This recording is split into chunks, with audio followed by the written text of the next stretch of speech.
കന്യാക്കുറപ്പ് വിശ്വകർമാവ് ശേഷം എന്റെ എട്ടെല്ലാം കിരവനാദികളെ അല്ലേ മീത്ര വീഴ്ത്തിയ നെല്ലിക്കാത്തിയ പാലാത്തിയ ഒടകൂർത്തിയ ബൊമ്മാന്തിയ പയറ്റിയാത്തിയ പറയാൻ കൊടുത്തിയ കരാത്തിയ അങ്ങനെ എട്ടെല്ലാം ആറുകൂറ് തനക്കാട്ടുകൂറ മണക്കാട്ടുകൂറ പുലിക്കിക്കൂറ നിലവങ്കൽക്കൂറ താഴത്ത് മണക്കാട്ടുകൂറ പറമ്പത്തുകൂറ അങ്ങനെ എട്ടെല്ലാം കരിവനാദികളോടും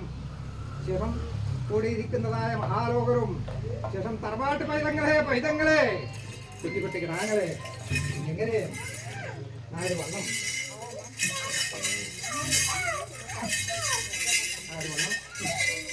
ഇപ്പത്തേക്ക് എങ്ങനെ നിങ്ങളുടേതായ മുൻപിൽ നിന്ന് അല്ലേ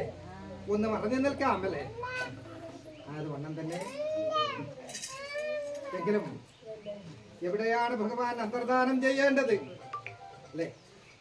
നിങ്ങൾ കെട്ടിയിരിക്കുന്നതായ ഈ പള്ളിയറക്കകത്തോ അതോ അല്ലേ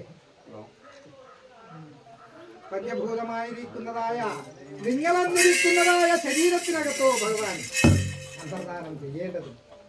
എങ്കിലും അല്ലേ നിങ്ങൾ വിളിച്ച മാത്രം എങ്കിൽ തന്നെ വിളി കേൾക്കണമെങ്കിൽ അല്ലേ എവിടെ ഭഗവാൻ അന്തർദാനം ചെയ്യണം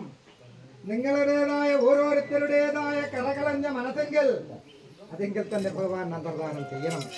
അല്ലേ ഭദ്രക്കാരന്മാരെ അത് വേണം എങ്കിലും ഇപ്പത്തെങ്കിൽ നിങ്ങളുടേതായ ഓരോരുത്തരുടേതായ നിഷ്കളങ്ക ഭക്തിയെങ്കിൽ നിറഞ്ഞിരിക്കുന്നതായ ഹൃദയമുഖത്തിൽ തന്നെ ഭഗവാൻ അന്തർദാനം ചെയ്യാം അത് വേണം അല്ലേ 4 യുഗത്തെങ്കിൽ 10 അവതാരത്തെ കൈക്കൊണ്ട നാഥനല്ലേ ഞാൻ അല്ലേ എന്താണ് എന്റെ അവതാര ലക്ഷ്യം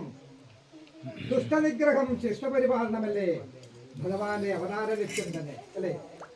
എങ്കിലും എവിടെ ധർമ്മം കെടുന്നുവോ അവിടെ എന്ത് മലിനവേഷത്തിലും ധർമ്മപരിപാലനത്തിനായിട്ട് ഭഗവാൻ പ്രത്യക്ഷീകരിക്കുമല്ലോ അത് വണ്ണം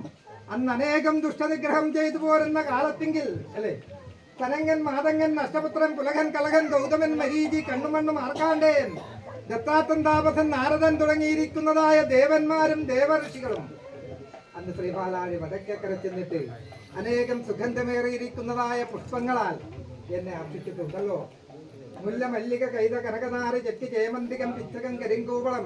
ചെന്താമര വെന്താമര കുരുക്കുത്തിമുള്ള സൗഗന്ധികം ചന്ദരിച്ചമ്പകം പാരിജാതം മുല്ലമന്നാരം കർപ്പൂരത്തുളസി എന്ന് വേണ്ട തസ്യനാഗ വാഗപൂക പുന്നാഗ ചാമ്പയ്യ അതിഥി വിവിധ തുളസി ദിനഗന്ധീവാരന്തി ഇന്ദീവര ചന്ദന സ്പന്ദന തെച്ചി തെച്ചി പിച്ചിപ്രസൂരങ്ങളാൽ എന്നെ അർപ്പിച്ചിട്ടുണ്ട് അതെല്ലാം ഈ കലിപാതനേറിയിരിക്കുന്നതായ ഈ വേളയെങ്കിൽ ഈ മനുഷ്യജന്മത്തെങ്കിൽ നിങ്ങൾക്ക് ഏവർക്കും അത് അസാധ്യമല്ല ആയത് വണ്ണം ഇന്ന് അച്യുതൻ നിങ്ങൾക്ക് ഓരോരുത്തർക്കും വാരിത്തന്നിരിക്കുന്നതായ ഈ പച്ചരിയെ ഞാൻ ചൊല്ലിയതായ പുഷ്പങ്ങൾക്ക് സാമ്യമായിട്ട് കരുതി ഒന്ന് അർച്ചിച്ചോ കേട്ടോ എന്നാൽ അല്ലേ ഭവ്യശുദ്ധിയും ദിവ്യചൈതന്യവും ദിവസം പ്രതി പ്രതിഫലിക്കുന്നതായ നിങ്ങളുടേതായ പള്ളിയറക്കകത്തും ആത്മാവിനകത്തും ഭഗവാൻ അന്തർദാനം ചെയ്യാം എന്നാൽ 1000 കോടി പ്രാവശ്യം ഗംഗാസ്നാനം ചെയ്താലും 100 കോടി പ്രാവശ്യം പുഷ്കര തീർത്ഥത്തിലും കുളിച്ചാൽ കിട്ടാത്തതായ പുണ്യമല്ലേ കലിയുഗത്തിങ്കൽ ഭഗവാന്റെ ഒരു നാമം ഉച്ചരിച്ചാൽ നിങ്ങൾക്ക് സാധിക്കുന്നത് അല്ലെ ഏതാണ് ആ നാമം ജോലിക്കാരന്മാരെ സർവഭീതിയായും മുടുക്കുന്നതായ ഒരു നാമമേ ഉള്ളൂ ഭഗവാന് കലിയുഗത്തിങ്കിൽ അല്ലേ ഗോവിന്ദനാമം അത് മുഴങ്ങട്ടെ നിങ്ങളുടേതായ ഓരോരുത്തരുടേതായ നാവിൽ നിന്ന് അല്ലേ എങ്ങനെ ഗണ്ടാര ശബ്ദമില്ലേ ശംഖം തൊലിയില്ലേ മുഴങ്ങട്ടെ അല്ലേ പാഞ്ചജനകനെ കൊന്ന് പാഞ്ചജന്യം കൈക്കലാക്കിയിരിക്കുന്നതായ ഭഗവാൻ അതല്ലേ എന്റെ ശംഖം തൊലി അല്ലേ ആയത് വണ്ണം മുഴങ്ങട്ടെ അതൊക്കെ ഇനി കൂടിക്കാണുന്നതായ കാലം വരയ്ക്കും രോഗഭയങ്ങളോ അഗ്നിഭയങ്ങളോ വിഷഭയങ്ങളോ മാരിഭയങ്ങളോ ശത്രുഭയങ്ങളോ ഇതൊന്നും വരുത്താതൊക്കെ വണ്ണം ഈ ലക്ഷണയുക്തനായിരിക്കുന്നതായ ഭഗവാൻ ഞങ്ങൾക്കെല്ലാം രക്ഷ തരണം എന്ന് പ്രാർത്ഥിച്ചോ ഇപ്പത്തെങ്കിൽ അന്തർദാനം ചെയ്യട്ടോ